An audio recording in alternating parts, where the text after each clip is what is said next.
Hi, everyone. Welcome back to the Earthdawn Survival Guide, the podcast for all disciplines, paths, players, and game masters. With your questers, Josh and Dan. I'm Dan. And I am Sleepy Josh. There you go. Somnambulant Josh, sleepwalking. And on today's podcast, we'll be discussing all things geographical as far as Vivane is concerned. We're going to continue our dive into the Vivane province. So if you have any questions for us, because apparently nobody else does, get to the first of the line. We checked the inbox. There's nothing there. If you have any questions for us about anything, drop us a line at edsgpodcast@gmail.com. I am almost willing to give out my phone number so people can contact us, but that's dangerous. I don't want to do that. So please drop us a line, because right now, like I said, the inbox is clean, folks. Has been for a while. Apparently, either Josh has answered everybody's questions, or we've lost all our listeners. Take your pick. That, I can say, is not true. Fair. We'll talk about it next episode, because next episode will be the final episode of the calendar year. Yes. The Spotify Wrapped for Creators was released today, so it'll have all of those, like, fun stats. We'll talk about those in our year-end episode. Totally. To dash through that really quickly, but so I know, because I glanced at it already, I know that we still have listeners. Okay, fair enough. As a matter of fact, since the episode that was scheduled to go up today didn't go up until late, because I flaked, it's already got, it went up like 4 hours ago? 3 hours ago, maybe? Yeah. And it's already got marked for 22 streams/downloads, so. All right. So the 24 of you. That does count like the automatic downloads that happen when people, subscribe. It is, as of yet, does not have any Spotify plays, so. Well, it's new enough. It's a freshly cracked egg. It can't be the omelet it needs to be just yet for the listeners. So, but anyway. Yes, fair enough. This would be our 5th annual wrap-up. That's 5 years. Yeah. No, we're coming up to the end of our 6th year, because we started in 2020. We started in 2019. Yeah. From where we started up through the end of like 2020 is like year 1. Yep. And so we're at the end of 2025, which is the end of year 6. So this will be, yeah. Damn. All right. Pretty. We can talk, man. As I used to say about my brother, my oldest half brother, he could talk for an hour on any subject. 3 if he actually knows anything about it. Major BS artist. Anyway, so we're going to talk all things geographical. I figured reading through the Vivane books traveling into Vivane is a different feel of an experience for the player characters than traveling through Barsaive, which maybe they've been used to this entire time. So I figured we'd get to the differences therein and still continue to play tour guide / taxi driver as we get down to the nitty gritty towards Skypoint, Vivane City, so forth. Yeah, and so we've on. been talking, like, gradually kind of closing in, talking about the stuff around it. We talked a little bit about the other Theran provinces. And so now we're actually going to be talking about travel in Vivane province generally. Yes. And how that's a little bit different for reasons that will perhaps become clear as we continue. Exactly. So reading through the essay, the first 4 or 5 pages of book 3, parts of Vivane province have what is called great roads. And define the word great is entirely subjective to the listener. These are the heavily traveled roads by and for mostly caravans, or the ones most frequently traveled. I figure these are the ones that go between major cities, and these are the roads that are between like Parland and Lencarden, which you have to look at the map for this. I can't describe to you where they are. Also between Lencarden and Vivane and Skypoint, since Skypoint and Vivane are just across the river. And then between Jerux, Stormhead, and Belaze, which basically forms a triangle around a major peak smack dab in the middle of the map. And what they're called great roads is they actually have some elemental earth built into them, which resists weather and eases travel. And normally speaking, they're assuming a 25 mile per day walk on any road, anywhere you're going on flat terrain, plains mostly, not like hilly terrain and mountains and stuff. But the great roads, since they do have the elemental earth built in, get you about 30 miles per day, and you are less fatigued when you get those 30 miles done. Yeah, the thing that comes to mind with this is the Roman roads. Yes. Because in some ways, the Theran Empire is, while not really a Roman Empire XP, it is still kind of along those lines. Like, it's that idea. Yeah. In Earthdawn, sort of rather than playing as the Roman Empire, you're playing one of the outlying Roman territories that is perhaps trying to throw off imperial aggression. Yeah. But one of the things the Romans were famous for was their roads.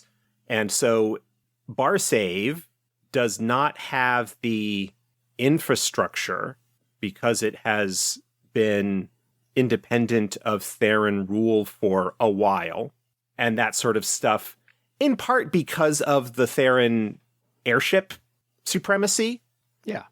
Hasn't really required that sort of thing to be in place. But in Vivane province, part of the feel that's kind of coming across here is that it is more, this feels like pejorative in a sense, opposite pejorative, more civilized, like more built up, more infrastructured, more developed. That's a good word. More developed than Barsaive. I mean, there are places in Barsaive that are developed, like Thrall is developed, but there's not the infrastructure connecting major population centers. There are sort of trade routes that are known, but they don't have real pavement or anything like that. And so travel in Barsaive, you can kind of think about as like travel in the Western territories in the 19th century United States. You know, you're just kind of traveling over an open road, open ground, and can have maybe signposts and markers and landmarks that you're following, but there's no interstate or roads or anything like that. Whereas even at that point in the 19th century in the US, on the east of the Mississippi, got places where things are being built out, and there are perhaps not necessarily roads the way that we would conceive of them today, but very well-traveled paths that would be, especially as you're closer to larger population centers, that would be maintained and would ease travel. And that's kind of the feel that we're getting here, I think, with Vivane province. It is a little bit more developed, a little bit more built up. Yeah. As I say, I think traveling in Barsaive feels like a washboard dirt road, maybe one or two lanes with a soft shoulder. If that. And then travel. I'm thinking more like a pair of ruts for the wagon wheels. Still with the grass in between them. Exactly. Yeah. And then traveling in Vivane is at least like maybe a super highway, comparatively speaking. Certainly on the great roads where you have like actual paving stones and enchantments and stuff like that make travel that much easier. Yeah. So between those major cities, and there's still a lot of rural area undeveloped, like Josh said, you know, the whole 2-lane ruts with still the grass in between them for where your wagon goes over. But they do have great roads, and so there's a little bit more development to the infrastructure among the major cities. So there's a bunch of them. And if you find the map, look at it. Like I said, between Parland and Lencarden, between Lencarden and Vivane and Skypoint. So basically, that goes, you know, northwest back down to southwest, so forth. So all those can connect, and then between, like I said, Jarux, Stormhead, and Belaze is that triangle around one peak. So they have to go around it, not over it. But that's for land travel. River travel still exists because there's a bunch of rivers in Vivane province, and the rates are the same prices as you would find in Barsaive.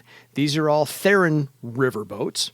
There's the Danaba River, which goes west to east, and from Death Sea to Vivane or Skypoint, basically. It's a little tributary goes up a little bit.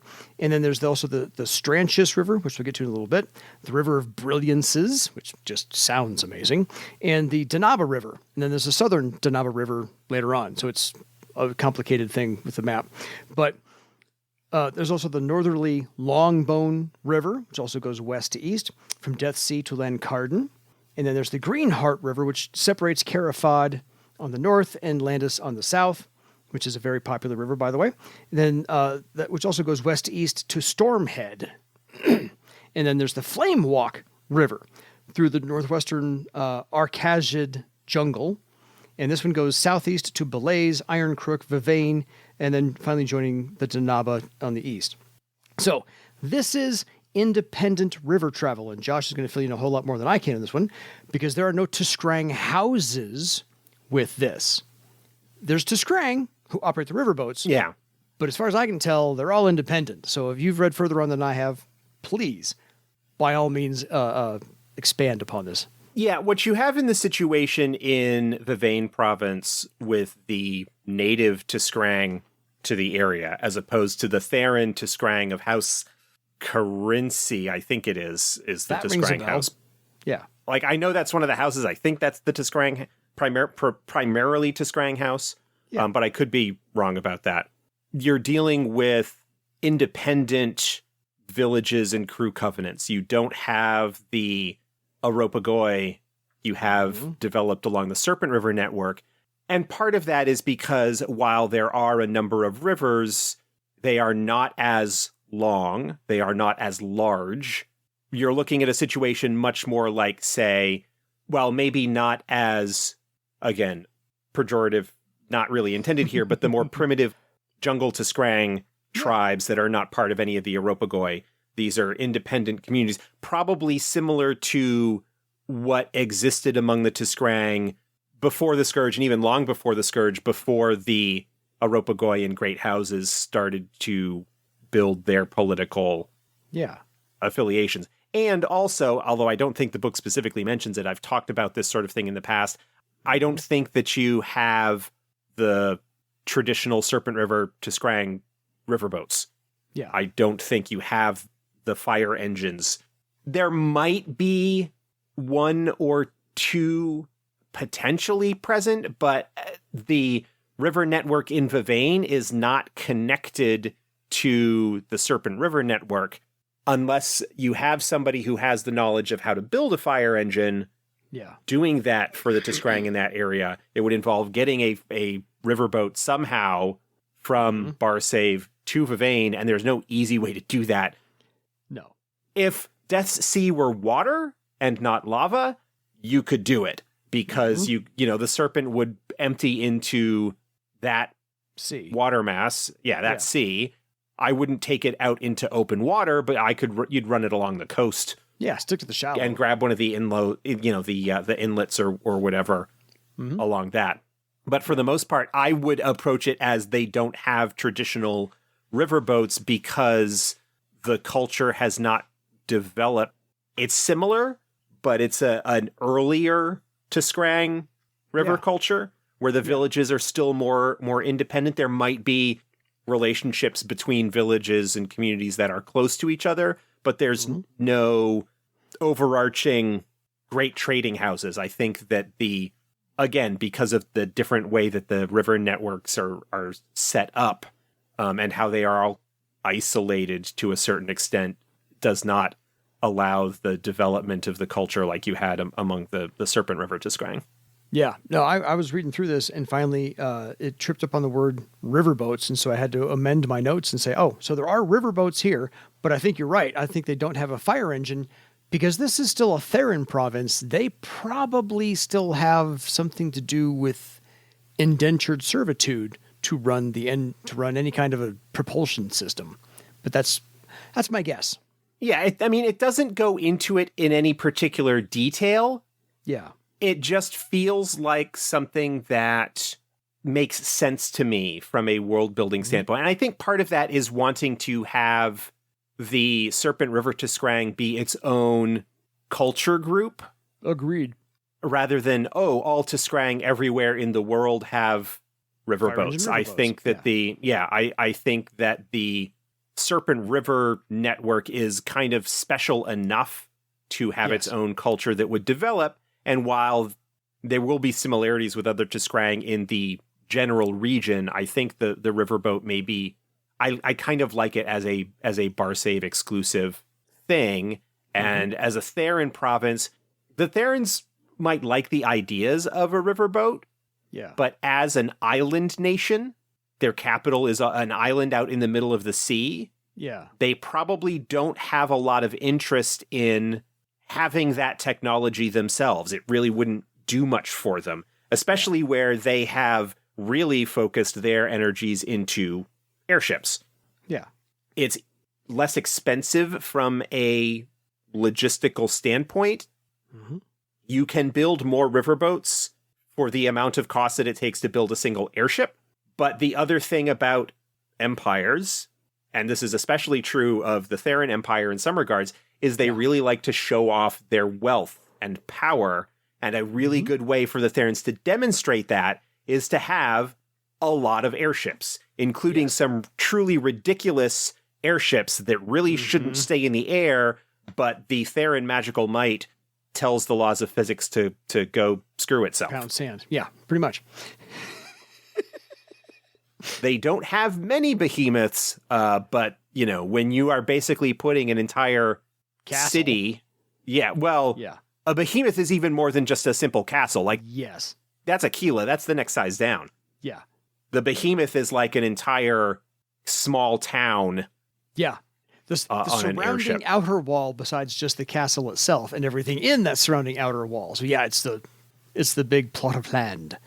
So let me float an idea by you then as well. Since we're talking in the Theran showing off their might, I also wouldn't see that Thera would allow networks of Tiskrang to form those aropagoi, those businesses, to have trading houses as well. I think they would stamp them down and just say, you could stay independent so that way you can't, make one big mass and have any of the leverage over us. Maybe. I think it's largely just the case that because culture derives out of geography. Mm-hmm. Yeah. To kind of go back to Barsaive for a second, the culture of the Servos jungle Tiskrang is the way that it is in part because they live in the Servos jungle and the nature of that environment. Yes.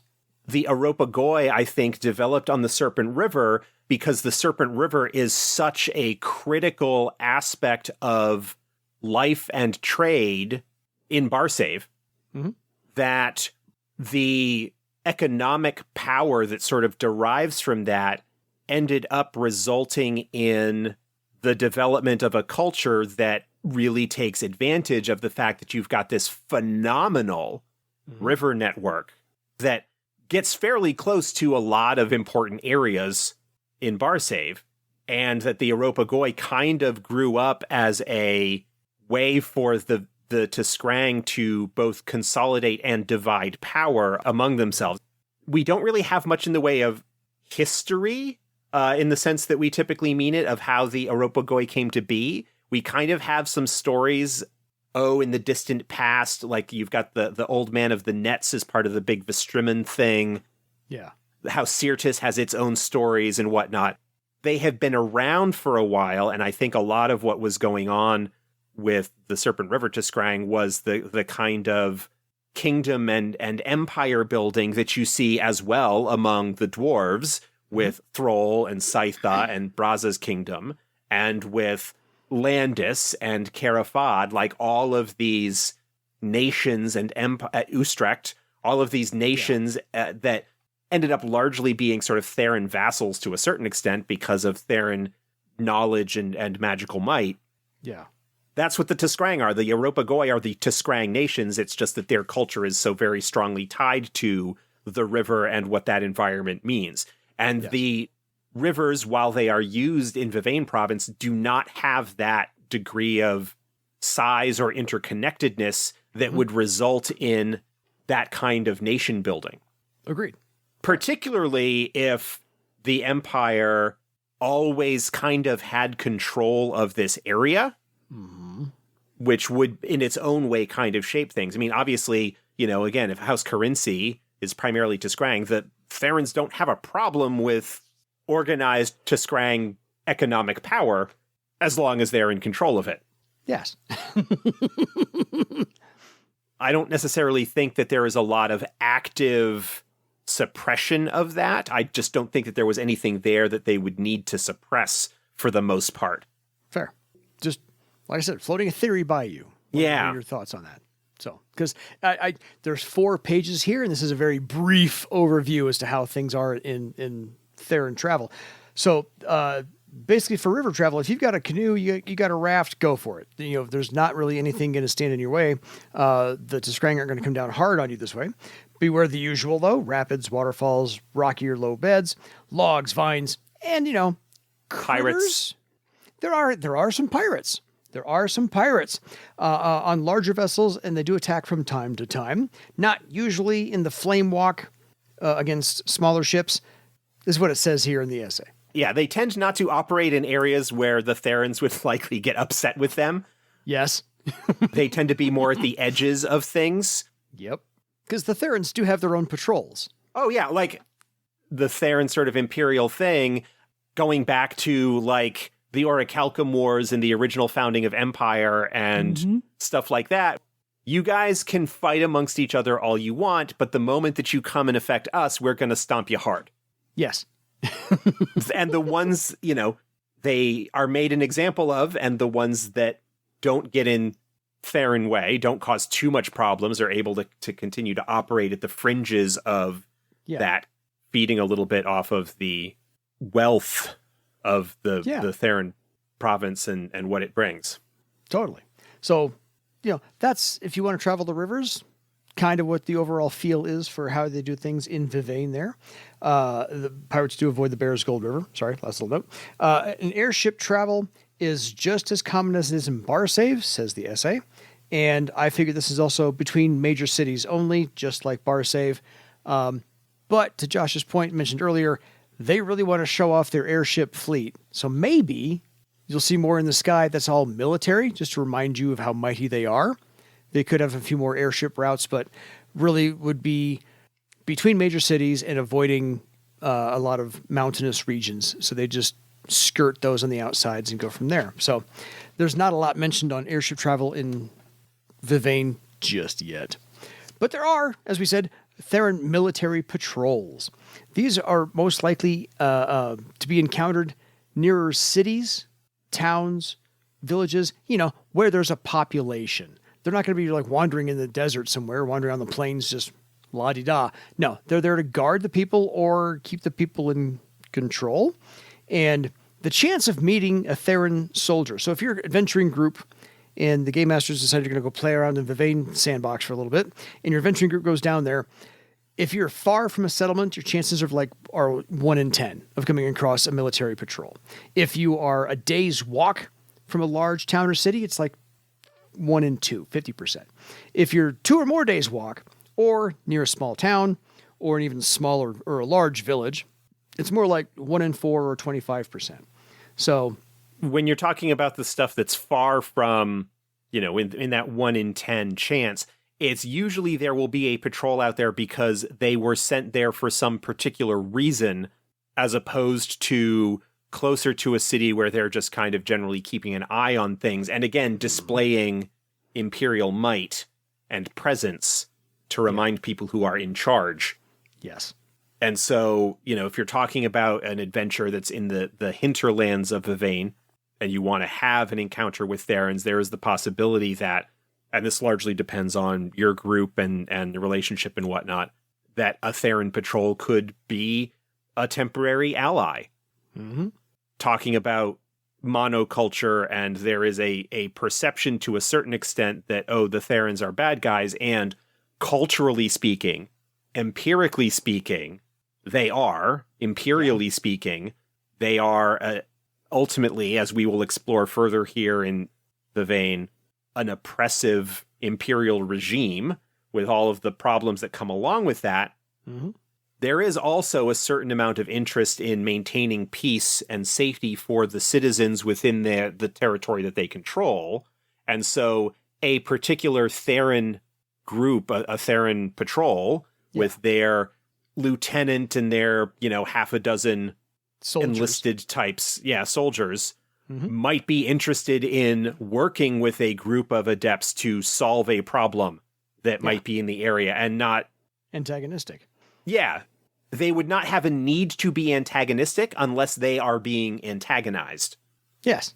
But of course, on the flip side, you could have a patrol is out in the hinterlands like that because they tend to cause problems, and that it's kind of a punishment for them to be out in the sticks, and that could mean that your group's encounter with them is more likely to be tense and annoying, especially if it's an officer who thinks that he is better than the people that he's dealing with and really would much rather have a better position somewhere else, but he was sent out here because of some political maneuverings within the officer corps of the local legion, or like there's all sorts of stuff that you can do there where you can have these as characters with their own motivations and goals and stuff, rather than simply having them as, oh, hey, we came across a Theran patrol, now we're going to stab them.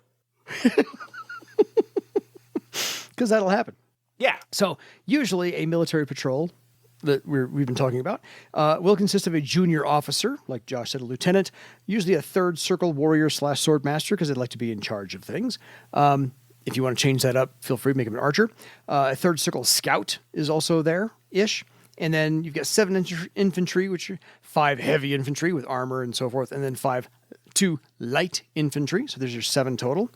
And maybe a specific to your story NPC, if the game master really wants to throw somebody at you, or this military patrol at you, and see how you react to it. So maybe they have a researcher, a tax collector, a legend investigator, a librarian, who knows, something along those lines, being accompanied by this patrol of 9 people. And they did mention the word Kedate, which I had to go look up. A Kedate is a special position in the Theran military. It is an emissary or a courier assigned by the Arbiter General. So they also could have one of those as well. Yeah. I kind of look at that as the generic special envoy. Yeah. Perhaps diplomat / spy. Yep. In quotes there, because a lot of diplomats are, certainly in this type of situation. Working both sides. Well, not even necessarily working both sides, but I have a reason to be here because I'm a diplomat, and while I'm here, I may have other tasks that are going on, but they're kind of like functionaries and administrators and couriers. They're not soldiers. They may sort of be part of they're maybe even slightly outside of the traditional military chain of command type of thing. Yeah. Shoot, because I haven't read it in an age, and I don't know if you'll know the answer to this. Was the main character in Shroud of Madness Kedate? I want to say so. He might have been.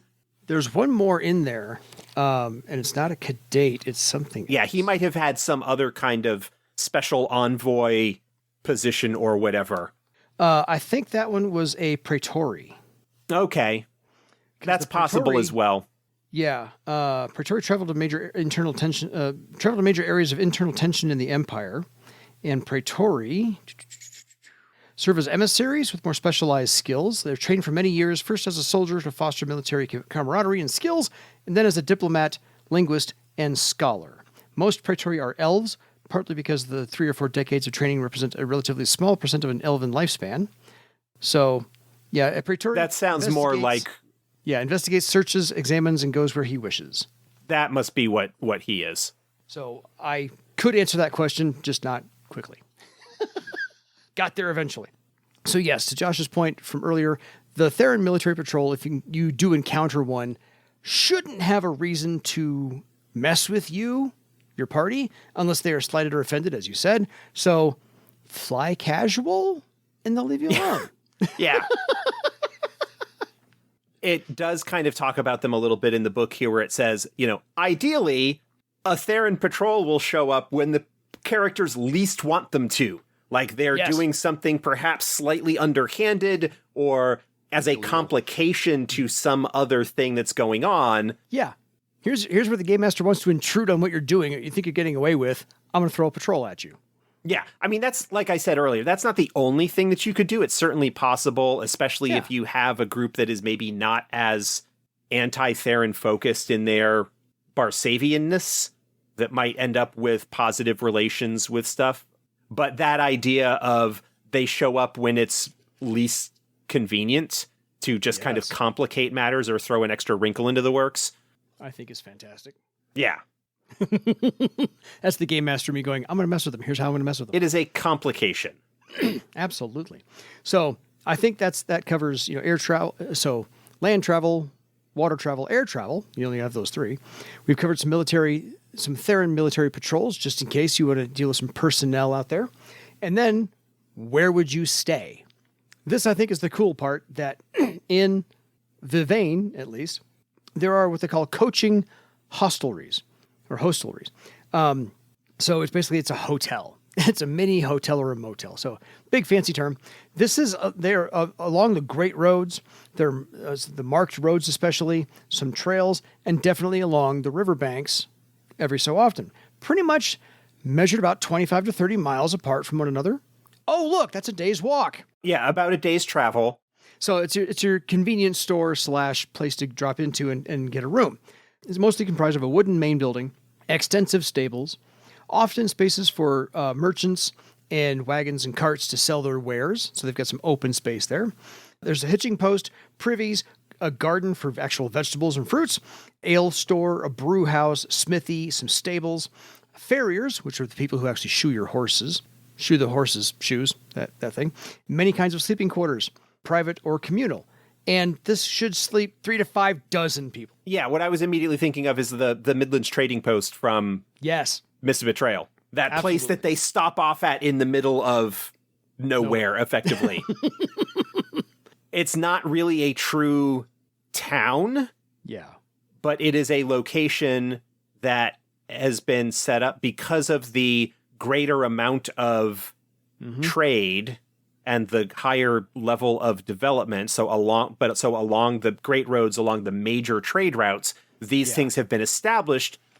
There's enough business for them to be profitable as people travel more freely within the imperial territory of Vivane. Yeah. Whereas in Barsaive, what's going to end up happening is that you are just as likely, if you are traveling with a caravan, to just kind of have to set up camp wherever you happen to end up. That these kind of places are more likely to be in or part of an existing community, as opposed to like, I'm just going to build a hotel off the side of the road kind of thing. But this is very like the very kind of traditional, maybe a little bit larger, maybe a little bit fancier, but the stereotypical image that we have of like the fantasy roadside inn. Yeah. Well, and that's basically what it is. It is the Earthdawn equivalent of a truck stop. Yes, a big truck stop.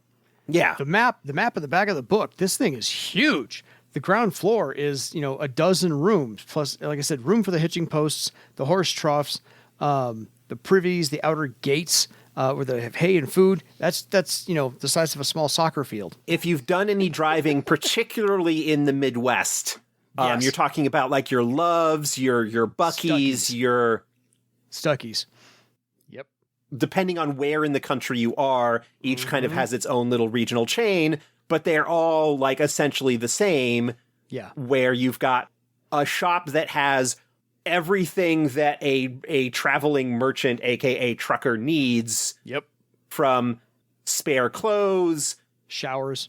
Well, yeah, showers, but like the shop will have spare clothes and snack food and drinks and replacement CB parts, like anything that you might need to stop by at one of these, along with fuel stations. Yeah.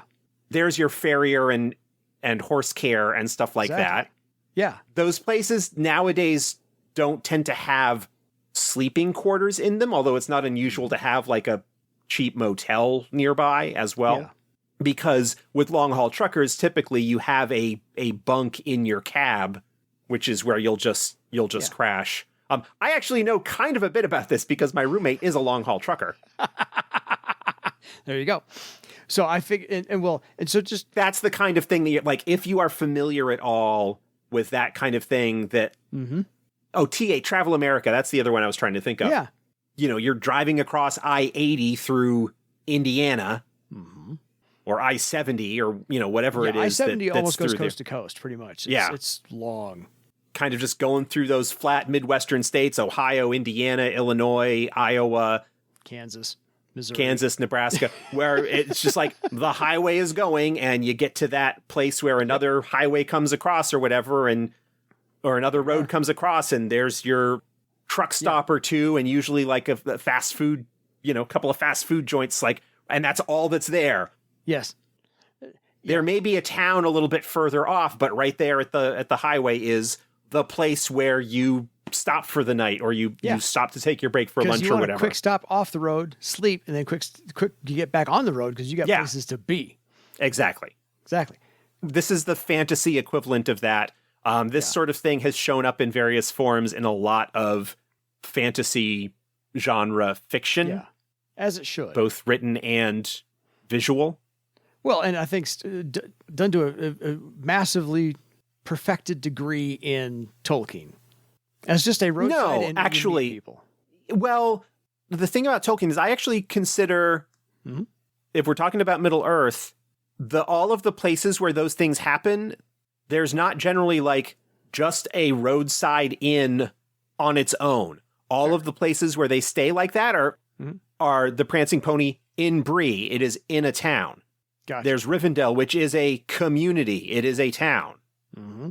When Aragorn and the hobbits were leaving Bree and making their way to Rivendell, they had to stop on Weathertop, which is just a hill where they set up camp. Yeah.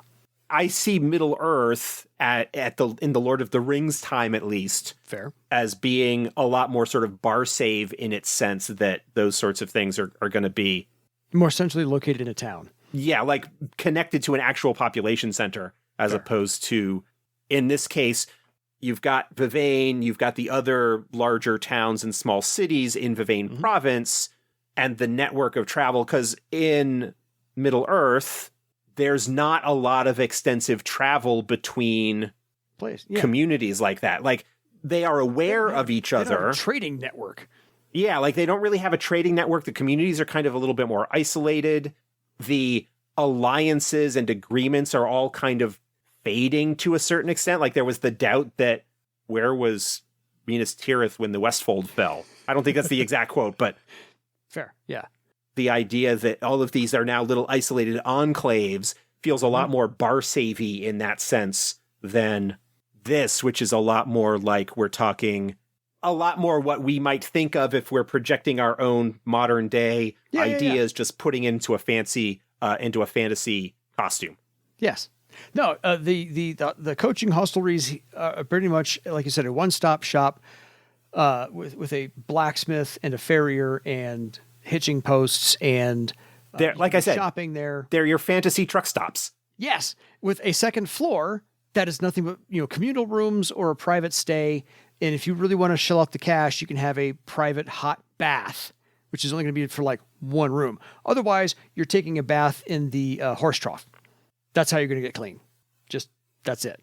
And that's what's going to happen there. So the hostelries have some private rooms, like as I said, but they employ 6 to 8 employees, maybe 2 or 3 bodyguards, depending upon how they want to do things.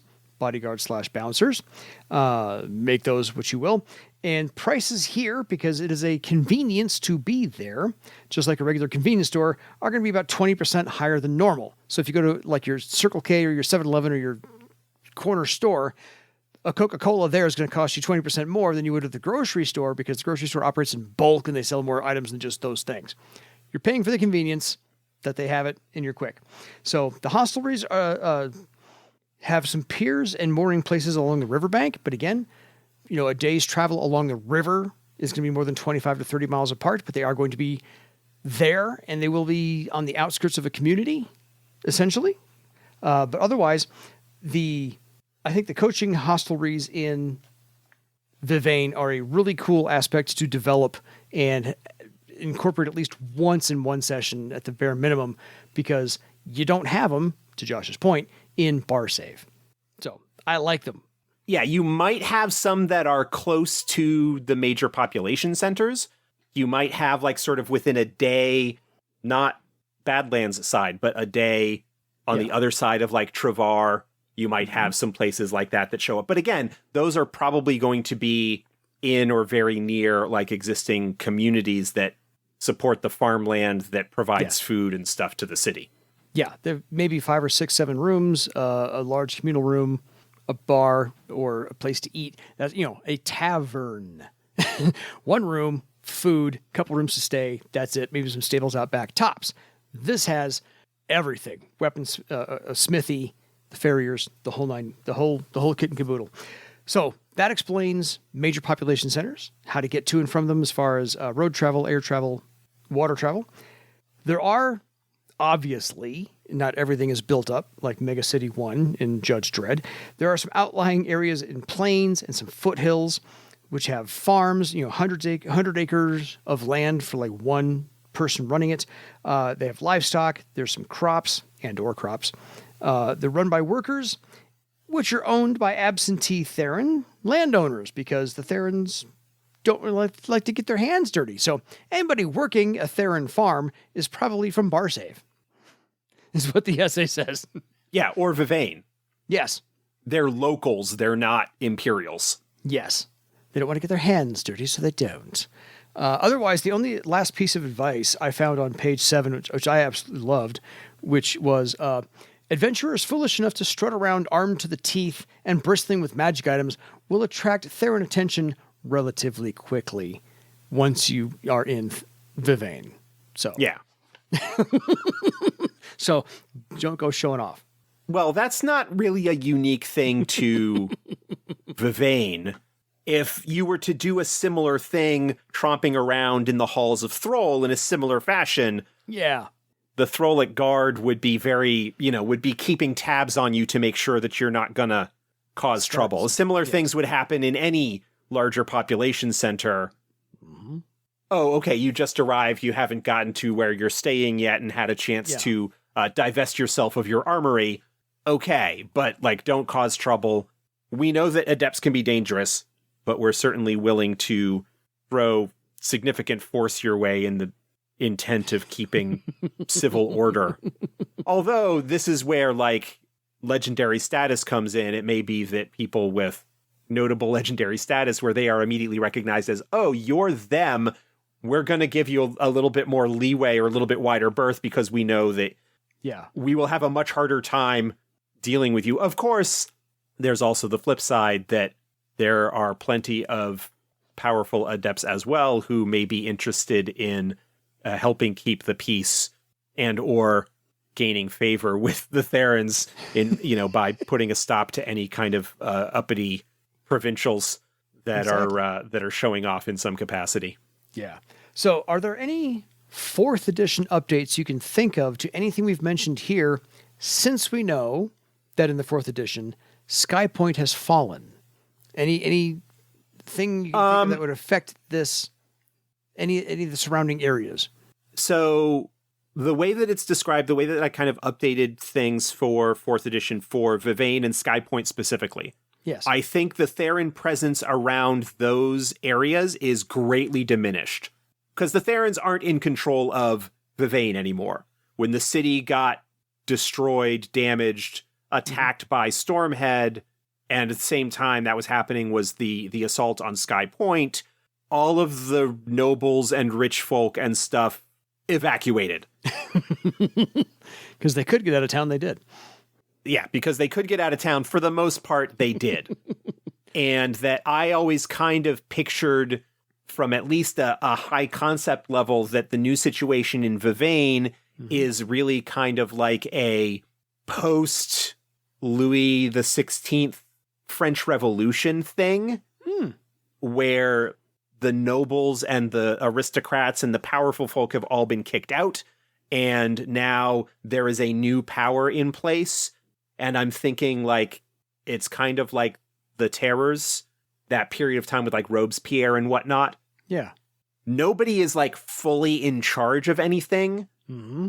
That's the kind of situation. And that the Therans maybe have agents or undercover folks that are kind of keeping an eye on the situation, but there will not be Theran patrols or whatever. The city's maybe not in the best of shape. I think when you get further south and west in Vivane province, especially when you get closer to some of the other communities, I think there is probably still a Theran presence. Mm-hmm.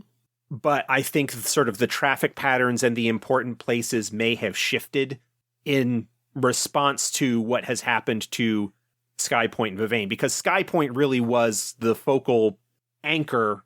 Yeah. That's really not the right term. the hub around which the Theran military presence operates. Yeah. That was the fortress. Yeah, while there are garrisons and outposts and fortresses, and still a Theran presence in Vivane. I mean, Vivane is still, for the most part, Theran. It's just this one city has kind of not been quelled yet.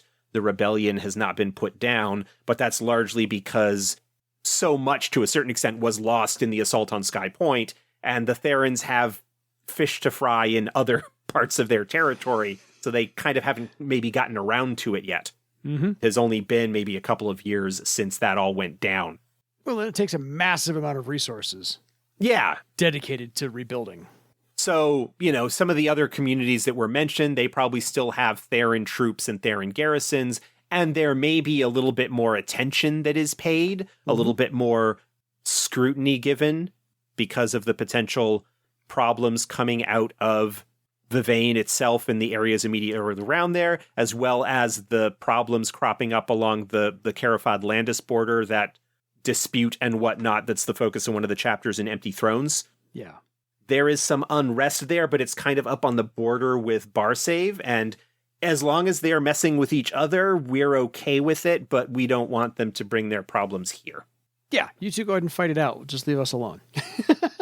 Broadly, I haven't given it a lot of thought, partly because other than Vivane itself and Sky Point, I don't know a whole lot off the top of my head about Vivane province in general. Yeah. Needing to keep in mind that Vivane, while not quite as large as Barsaive, is still a large area with multiple significant population centers. Yeah. So it's not like, oh, Vivane fell, now the Therans are completely gone out of there. I think the amount of Theran interest will depend on where in Vivane you are. Their perceived border, where they sort of have their garrisons and where their interest has maybe retreated a little bit from where it was before. I think it's still a presence and still something to be concerned with for folks that are messing around down there. Absolutely. So I just wanted to say, since we are covering the box set, which obviously is well before 4th edition, and something happened in 4th edition, I wanted to get your take on it because you developed it. I'm just the host. I get to ask all the stupid questions that the listeners otherwise would ask, but they're not emailing us. So I get to play dummy and have Josh explain it to me. In the case of Vivane, it was more or less, the outcome of the war means that something has happened to Vivane. What is an interesting situation that could be, aside from what's written up in the 4th edition Game Master's Guide as far as the situation of Vivane? I haven't given a lot of thought to that part of the world. No, I think that leaving it that nebulous at that point is enough for a engineering game master or entrepreneurial game master to develop something on their own and reconfigure how that's acting and how that's working right now for whatever purposes they'd like to use it for. Hence, we're going over how to travel through Vivane. Let me see how that goes. So, there's probably still a lot of information in the Sky Point and Vivane box set for the stuff outside of Sky Point and Vivane itself that is still perfectly applicable when it comes to a 4th edition game. Again, there has been a time jump. There have been some things that happened, but for the most part, especially the further you get from Vivane City itself, the less grand changes that there are likely to be. And I suspect as we continue to go through this product, especially the stuff elsewhere in the province, we may come across things that are like, oh yeah, this could totally still be a thing. Mm-hmm. Well, and it's just because one thing happened in one location doesn't mean the rest of the whole province changes what they do. Right. Just because a bridge fell down somewhere, the rest of what happens on land still happens on land. They just have to find a different way across the river for a while. That's it. So one bad thing happened to a lot of people, but a lot of people in Sky Point. But the rest of the surrounding area should get along as normal as possible. Just one of those things. I figured I would ask in case you felt a need to expound on something. At this point, no more than I already have. Fair enough. So, any final thoughts on how to travel through Vivane? Anything we missed? No, I think I would just highlight again that if you have been having a campaign that has primarily been based in Barsaive, that when those characters travel to Vivane, especially if you are dealing with pre-Second War Vivane. So the stuff that's really kind of still more accurate from this box set, that you really do what you can to try and play up the differences between the provincial, isolated, independent Barsaive with the more developed, under the imperial thumb, established territory of Vivane. In Barsaive, even pre-Second War, running into Theran patrols out in wherever is like a big deal because it means that the Therans are interested in something there. I mean, maybe in the post-prelude to war area where you've got the Triumph has landed, there is more Theran activity around that area because that's a Theran base. But the Theran presence there is much more of a advanced force, an occupying force, a military force, projecting force into Barsaive. Yeah. Whereas in Vivane, it is much more of a order-keeping force, a peacekeeping force, having the troops out there in the open, making it known that we're here, we're in charge. It's probably not quite as darkly paranoid as Iopos maybe would be, which also has a very strong sort of autocratic military presence within a lot of the city. But when we start getting into Vivane itself, kind of taking some clues from that as to how the Theran point of view on the provincials, on the locals, the Barsaivians and the local folks, and how they relate to them who are not necessarily imperial citizens as opposed to the imperial citizens themselves, and how that kind of shapes the whole dynamic of the culture in that region. Fair. So it's kind of like Barsaive is the young upstart who hasn't had quite the amount of time and resources to build up their infrastructure, whereas Vivane's been around a whole lot longer and wants to, A, show off, and B, has had the time and resources to develop their great roads and their otherwise expansive infrastructure. Well, I think it's more that because of what happened with the first Theran War, when the Therans returned to Barsaive after the Scourge, they were kicked out. They were kicked down to Vivane, and so they have not had the presence there to develop any kind of significant infrastructure where they have had the chance to do that in Vivane, because they were in Vivane, like they had returned to Vivane sooner than they headed into Barsaive. Gotcha. Fair. All right, folks. So that's the episode on how to travel in and around Vivane province for now. So if you have any questions for us, please, again, be first in line. Drop us a note at edsgpodcast@gmail.com. And until next time, go stay in a coaching hostelry for your legend. Good night, everybody.